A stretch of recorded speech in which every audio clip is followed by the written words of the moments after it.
The Haunting of Hellingly Asylum. There is a place in East Sussex, England, where even the bravest dare not linger. Hellingly Asylum, once a symbol of hope and healing, now stands as a decaying monument to suffering. Its walls, cracked and crumbling, hold secrets too dark to be spoken aloud. They say that when you enter, the air grows heavy, as if the building itself is alive and watching. Those who dare to explore its haunted halls often return with stories they wish they could forget, if they return at all. This is the story of two friends who went there on a rainy autumn night, drawn by curiosity and the thrill of the unknown. They were warned, of course. Everyone who lives near Hellingly knows to avoid it. But the warnings only seemed to stoke their excitement, and so they went. Flashlights in hand, hearts pounding, and utterly unprepared for what they would find. The night it began. The rain had slowed to a drizzle by the time they arrived, but the wind still howled through the trees, rattling branches like skeletal fingers. The asylum loomed ahead, shrouded in darkness. Its broken windows stared out like empty eye sockets, and the ivy clinging to its walls seemed to pulse in the dim light of the moon. The friends, let's call them David and Simon, stood at the rusted gates, staring at the shadowy outline of the building. Simon was the first to speak. "Looks worse than I imagined." David chuckled nervously. "You scared already?" Simon shook his head, but his unease was palpable. Together, they pushed open the gate, its hinges screeching loud enough to wake the dead. Inside the asylum, the moment they stepped inside, the temperature dropped. It wasn't the kind of chill you feel on a cold night. It was deeper, sharper, as though the air itself was seeping into their bones. The entrance hall was in ruins. Debris littered the floor and graffiti covered the walls. A rusted wheelchair sat in the corner, its seat torn and stained.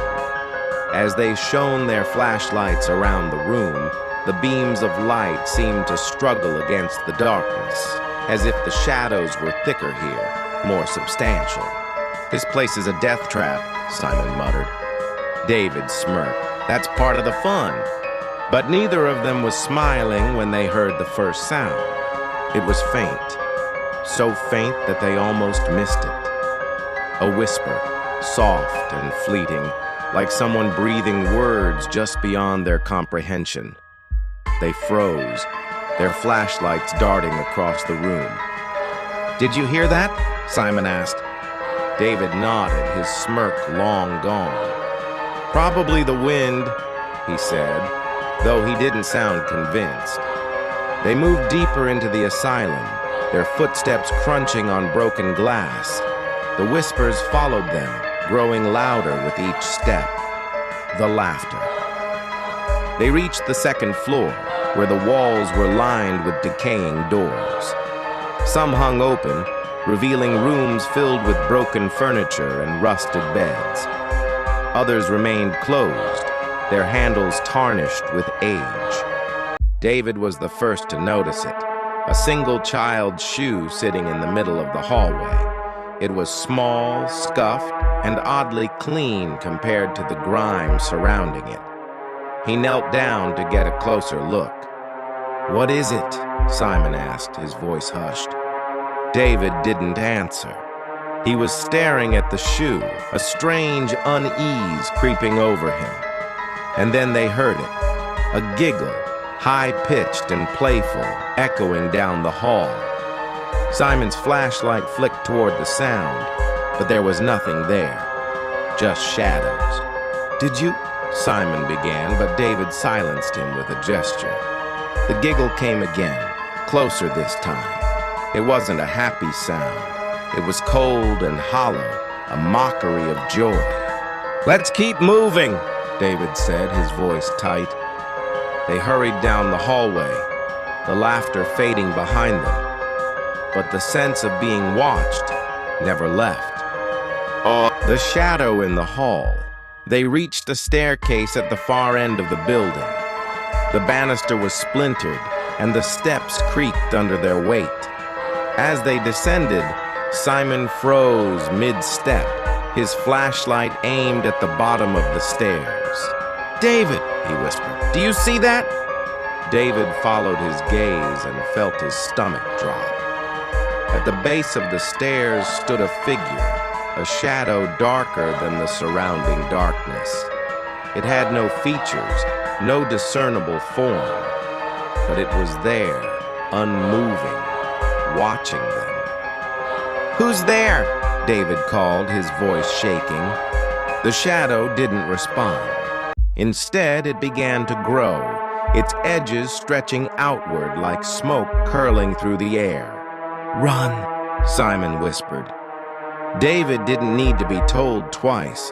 They bolted back up the stairs, their flashlights bobbing wildly. Behind them, they heard the sound of footsteps, slow, deliberate, and impossibly loud. The escape. They didn't stop running until they burst through the front doors and out into the rain. Gasping for breath, they turned to look back at the asylum. The windows stared at them like empty eyes, and for a moment, they thought they saw something move behind the shattered glass.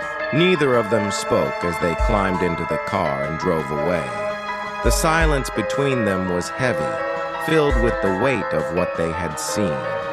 Simon never talked about that night again, and David moved to another town shortly after. But those who visit Hellingly still speak of the whispers, the laughter, and the shadow that watches from the darkness. Perhaps it's just a story, a tale spun to scare those foolish enough to explore the asylum's ruins. Or perhaps there is something waiting there, something that feeds on fear and never forgets those who trespass. Would you dare to find out? Hellingly Asylum still stands today, a rotting shell of its former self. But if you listen closely, you might hear the whispers calling you inside.